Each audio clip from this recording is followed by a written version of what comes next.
বিসমিল্লাহির রহমানির রহিম। আসসালামু আলাইকুম ওয়া রাহমাতুল্লাহি ওয়া বারাকাতুহু। এফটিস রান্নাঘরে আপনাদের জানাই স্বাগতম। আশা করি আপনারা অনেক ভালো আছেন। তো আজকে যে রেসিপিটি নিয়ে এসেছি সেটা হচ্ছে কাঁঠালের বিচি দিয়ে মুরগির মাংস রান্না। এটা একবার আপনারা ফলো করতে পারেন। এই রেসিপিটি অনেক অনেক সুন্দর হয়েছে এবং অনেক অনেক মজা হয়েছে। তার জন্য এখানে আমি কিছুটা কাঁঠালের বিচি নিয়ে নিয়েছি। এগুলোর খোসা আমি ভালোভাবে ছাড়িয়ে নিয়েছি। তারপর এগুলোকে আমি মাঝখান দিয়ে কেটে নিয়েছি। তারপর আমি এগুলোকে ভালো মতো ধুয়ে নিয়েছি। তো আপনারা চাইলে এর চেয়ে আরও ছোটো করতে পারেন, আমি এইভাবেই রেখেছি। তারপর আমি কাঁঠালের বিচিগুলোকে সিদ্ধ করে নিচ্ছি। তো কাঁঠালের বিচিগুলো সিদ্ধ হয়ে যাওয়ার পরে আমি এগুলো মুরগির মাংস দিয়ে রান্না করব। খেতে তো খুবই খুবই মজা হয়, এটা আমার ফ্যামিলি অনেক বেশি পছন্দ করে।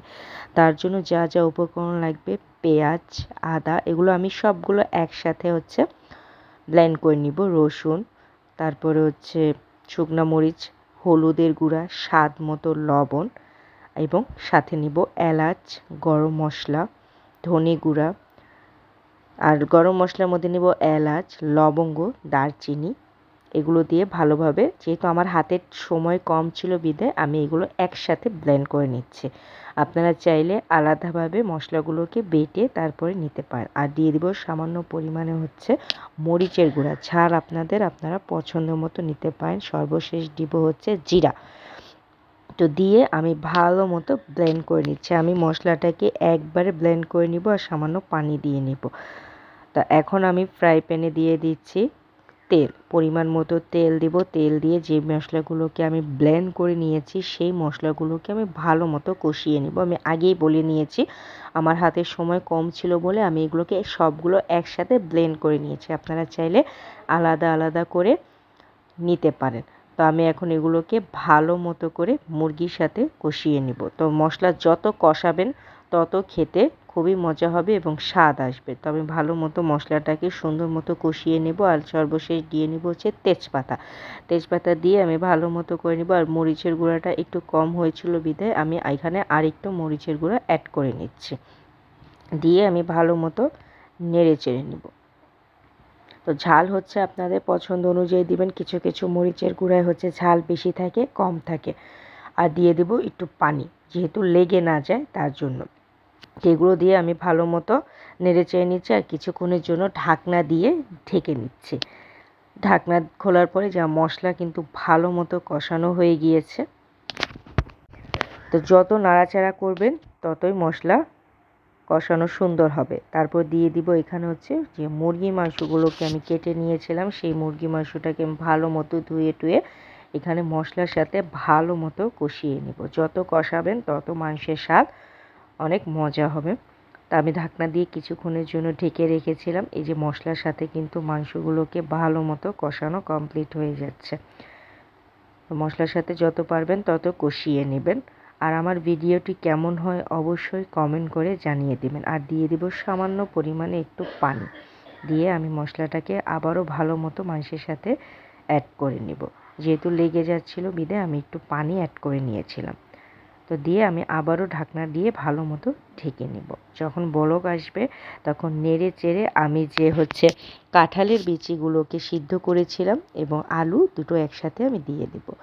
দিয়ে ভালো মতো নেড়ে চেড়ে নেব। তো এখন আমি এখানে কিছুটা আলু দিয়ে নিচ্ছি। আলু দিয়ে আমি ভালো মতো মাংসের সাথে নেড়ে চেড়ে কষিয়ে নেব, যাতে হালকা একটু সিদ্ধ হয়ে যায়। তো এখন ভালো মতো নেড়ে চেড়ে আমি ঢাকনা দিয়ে আবারও ঢেকে নেব। ফিরে আসছি 5 মিনিট পর। এভাবে আমি 5 থেকে 10 মিনিট মতো ঢাকনা দিয়ে ঢাকার পর এই যে অনেকটাই কিন্তু আলু হালকা হালকা সিদ্ধ হয়ে গিয়েছে। এখন নেড়ে চেড়ে দিয়ে দিব কাঁঠালের বিচি। এভাবে খেতে আমার খুবই মজা লাগে। এটা আমার খুবই প্রিয় একটি খাবার। আমার বাসার সবাই পছন্দ করে, আমার বাচ্চা অনেক বেশি পছন্দ করে। যে কাঁঠালের বিচিগুলোকে আমি সিদ্ধ করে নিয়েছিলাম সেগুলোকে এখন আমি এখানে দিয়ে ভালো মতো নেড়ে চেড়ে নিব। নেড়ে চেড়ে আমি এখানে ঢাকনা দিয়ে দিব। তারপর আমি এখানে গরম পানি অ্যাড করে নিব। আপনারা অবশ্যই মাংসের সাথে গরম পানি অ্যাড করে নেবেন, তাহলে মাংসের টেস্টটাই আসে অন্যরকম এবং খেতে খুবই মজার হয়। এখন আমি ভালো মতো নেড়ে চেড়ে ঢাকনা দিয়ে কিছুক্ষণের জন্য ঢেকে রাখবো। তো তো ঢাকনা খোলার পরে এখানে আমি আবারও ভালো মতো নেড়ে চেড়ে ঝোলের পানি অ্যাড করে দিব। আপনারা যে যতটুকু ঝোলের পানি খেতে পছন্দ করেন সে ততটুকু ঝোলের পানি এখানে অ্যাড করে নেবেন। আর আমি এখানে গরম পানি অ্যাড করে নিচ্ছি। তো গরম পানি অ্যাড করলে মাংসের স্বাদটা অন্যরকম হয় আর খেতে খুবই মজার হয়, টেস্টটা অন্যরকম হয়। দিয়ে ভালো মতো নেড়ে চেড়ে এখন আমি আবারও ঢাকনা দিয়ে ঢেকে নিব। তো ভিডিওটি কেমন হয়েছে অবশ্যই কমেন্ট করে জানিয়ে দিবেন। যারা ফেসবুক থেকে দেখছেন তারা ফলো দিয়ে দিবেন, যারা ইউটিউব থেকে দেখছেন তারা সাবস্ক্রাইব করে দিবেন, বেশি করে লাইক কমেন্ট শেয়ার করে দিবেন, পাশে থাকা বেল আইকনটি ক্লিক করে দিবেন, তাহলে সবার আগে আপনারা নোটিফিকেশনটি দেখতে পারবেন। দেখুন অনেকটাই কিন্তু সিদ্ধ হয়ে গিয়েছে, আমি আরেকটু ঝোল টানা পর্যন্ত অপেক্ষা করব। তো এখানে রিলস ভিডিও আপলোড হয়, অবশ্যই রিলস ভিডিওতে কমেন্ট করবেন, বেশি করে শেয়ার করবেন, লাইক করবেন, এটা আমার নতুন পেজ, সবাই সাপোর্ট করবেন। সর্বশেষ নামানোর আগে দিয়ে আমি জিরার গুঁড়া অ্যাড করে নিচ্ছি। নামানোর পর দেখুন কালারটা কতটা সুন্দর হয়েছে আর খেতে তো মাশাআল্লাহ খুবই মজা হয়েছে। তো আজকের জন্য ভিডিও এই পর্যন্তই। সবাই ভালো থাকবেন, সুস্থ থাকবেন আর বেশি করে অবশ্যই কমেন্ট করে জানিয়ে দিবেন। আর আমি খুবই সহজভাবে রেসিপিটি আপনাদের মাঝে শেয়ার করি। আশা করি আমার রেসিপিটি আপনাদের কাছে খুবই ভালো লাগবে আর পেজটাকে অবশ্যই ফলো দিয়ে দিবেন। আজকের জন্য ভিডিও এই পর্যন্তই। সবাই ভালো থাকবেন, সুস্থ থাকবেন। আল্লাহ হাফেজ।